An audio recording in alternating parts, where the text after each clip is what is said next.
Assalamualaikum warahmatullahi wabarakatuh. Selamat sore, salam sejahtera untuk kita semuanya. Hari ini saya akan menyampaikan perkembangan penanganan COVID-19 di Indonesia. Pemerintah menghimbau kepada seluruh masyarakat untuk dapat terus disiplin menjalankan protokol kesehatan baik di luar rumah maupun di dalam rumah. Khusus di dalam rumah, protokol kesehatan yang dapat dilakukan oleh masyarakat antara lain segera mandi setelah pulang dari aktivitas di luar rumah, secara rutin membersihkan rumah dengan cairan desinfektan, rajin mencuci tangan selama 20 detik. Protokol kesehatan di dalam rumah ini merupakan hal yang penting untuk dilakukan untuk mencegah munculnya klaster keluarga. Saya juga meminta kepada seluruh elemen masyarakat untuk dapat secara bersama-sama menegakkan kedisiplinan protokol kesehatan melalui posko di wilayahnya masing-masing. Dengan demikian, penularan di tingkat mikro, yaitu lingkungan keluarga, dapat dicegah. Pertama, saya akan menyampaikan terkait dengan pembelajaran pandemi COVID-19 untuk penanganan lonjakan kasus pada periode second wave. Pemerintah tengah berupaya semaksimal mungkin dalam menangani kenaikan kasus yang begitu tinggi beberapa minggu terakhir, serta mencegah agar tidak terjadi kenaikan yang semakin tinggi di kemudian hari.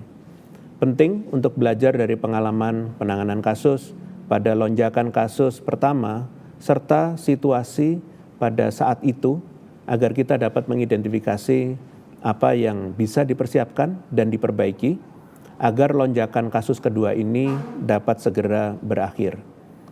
Pada lonjakan kasus pertama, butuh waktu 13 minggu untuk dapat mencapai puncak kasus sebelum akhirnya kasus perlahan dapat menunjukkan penurunan.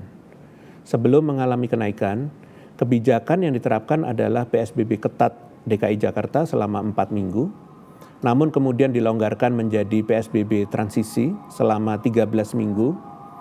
Selama periode ini, kasus meningkat cukup tajam karena bertepatan dengan libur panjang Natal dan Tahun Baru 2021. Intervensi kebijakan yang lebih ketat lagi, yaitu PPKM Jawa Bali, diambil setelah kenaikan kasus sudah berlangsung selama 10 minggu. Dampak dari intervensi kebijakan ini terlihat selang 3 minggu, di mana akhirnya kasus dapat turun dan penurunannya bertahan hingga 15 minggu. Pada periode lonjakan kasus pertama, terdapat kurang lebih 45.000 tempat tidur di ruang isolasi dan ICU rumah sakit rujukan COVID, serta 2.700 tempat tidur di rumah sakit darurat COVID Wisma Atlet Kemayoran, Jakarta.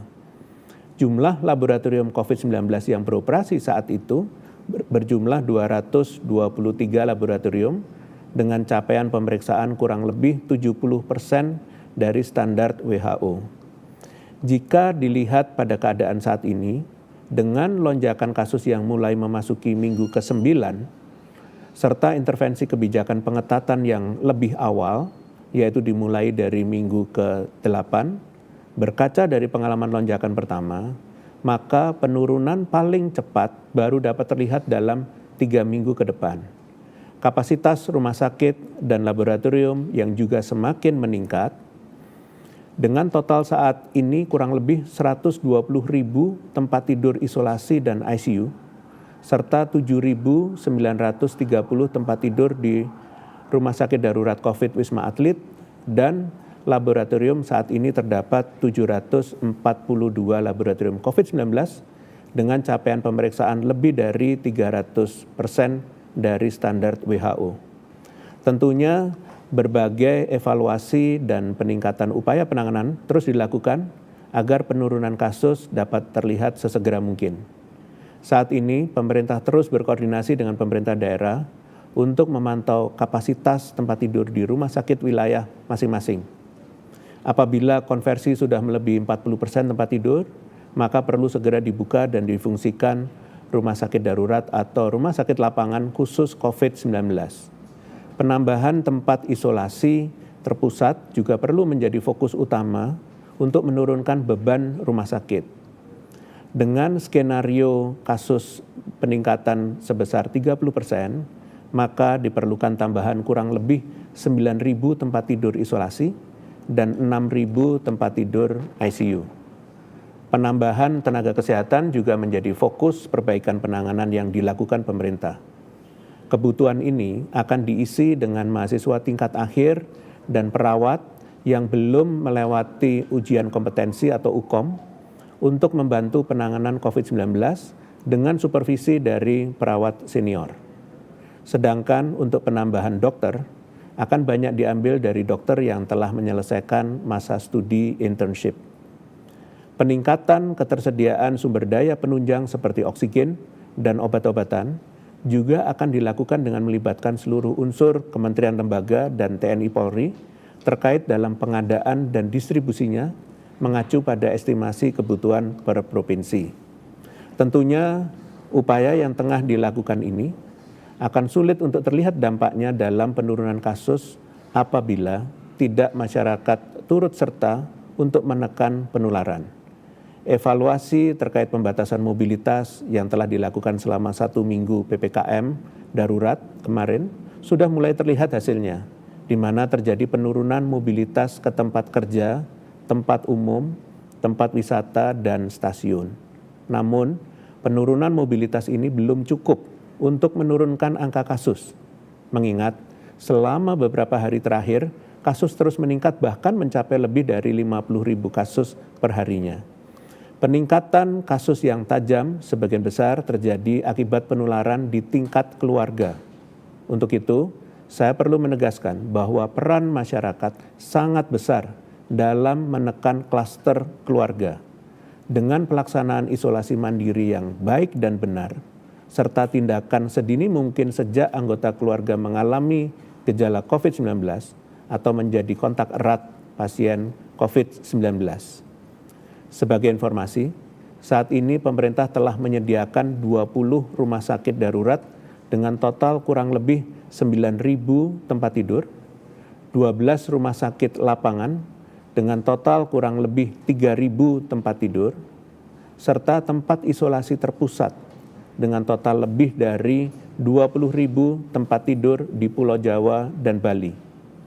Untuk itu, apabila masyarakat tidak mungkin untuk melakukan isolasi mandiri di rumah, maka dapat melakukan isolasi di tempat isolasi terpusat yang telah disediakan oleh pemerintah daerah masing-masing yang dibantu oleh pemerintah pusat.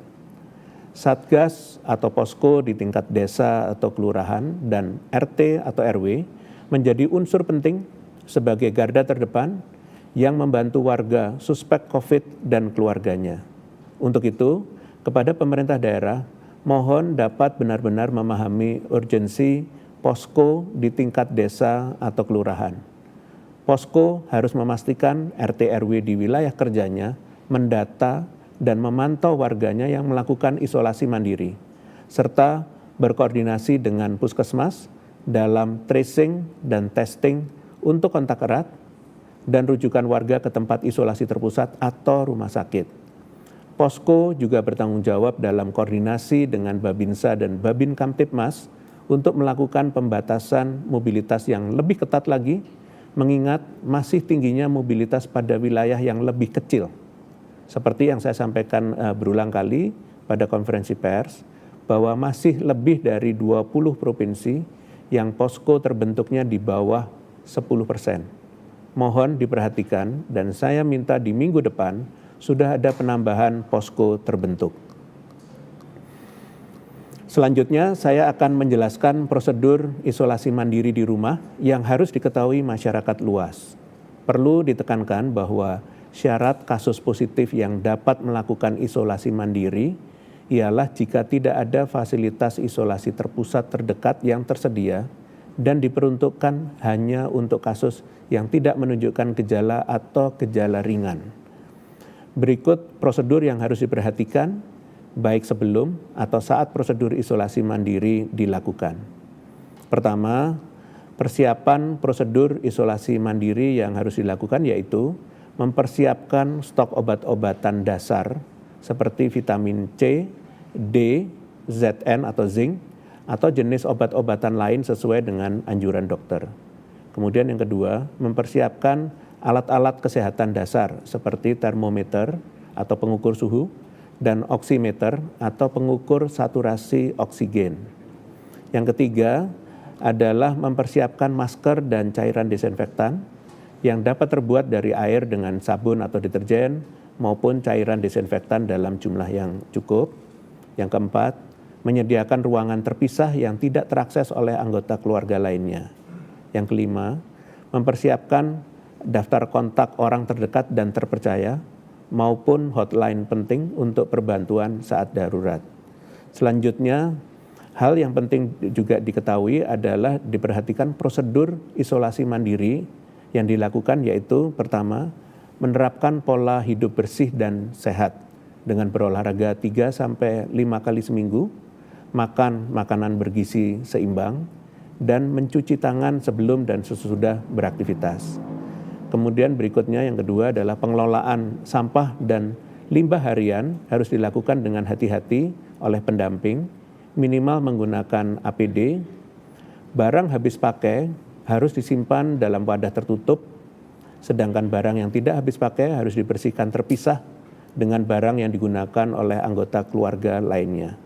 Yang ketiga selanjutnya, melakukan disinfeksi rutin khususnya kepada alat-alat rumah tangga yang sering disentuh, contohnya gagang pintu, keran, toilet, wastafel, saklar, meja, atau kursi.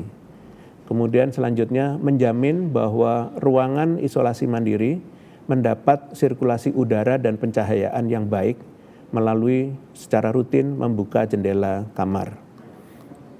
Sebisa mungkin melakukan pencatatan mandiri terkait perkembangan setiap gejala dan kondisi tubuh seperti suhu tubuh, laju nafas, maupun saturasi oksigen perharinya dengan alat kesehatan yang dimilikinya untuk memudahkan proses pencatatan yang akurat oleh petugas puskesmas yang mengawasinya. Dan pastikan isolasi mandiri dilakukan minimal 10 hari untuk kasus tanpa gejala dan 10 hari untuk kasus dengan gejala ringan dengan tambahan 3 hari dalam keadaan tanpa gejala. Jika terjadi perburukan kondisi yang umumnya ditandai dengan gejala demam, batuk, kemudian sesak nafas cepat dengan frekuensi lebih dari 30 kali per menit, maka segera hubungi nomor darurat dan layanan dokter atau petugas puskesmas setempat. Pastikan protokol kesehatan saat memobilisasi pasien ke puskesmas atau rumah sakit diterapkan secara ketat, menggunakan ambulans milik pemerintah setempat dengan petugas yang mengenakan APD secara lengkap. Saya perlu ingatkan bagi masyarakat di wilayah Jabodetabek untuk dapat memanfaatkan layanan gratis konsultasi dokter dan jasa pengiriman obat pokok secara gratis bagi pasien COVID-19 melalui 11 fasilitas telemedicine. Layanan ini dapat dimanfaatkan setelah pasien melakukan testing di laboratorium yang terafiliasi dengan Kementerian Kesehatan. Kedepannya, pemerintah akan berupaya memperluas fasilitas ini ke berbagai daerah lainnya. Kita tahu bahwa keadaan saat ini sedang tidak baik-baik saja.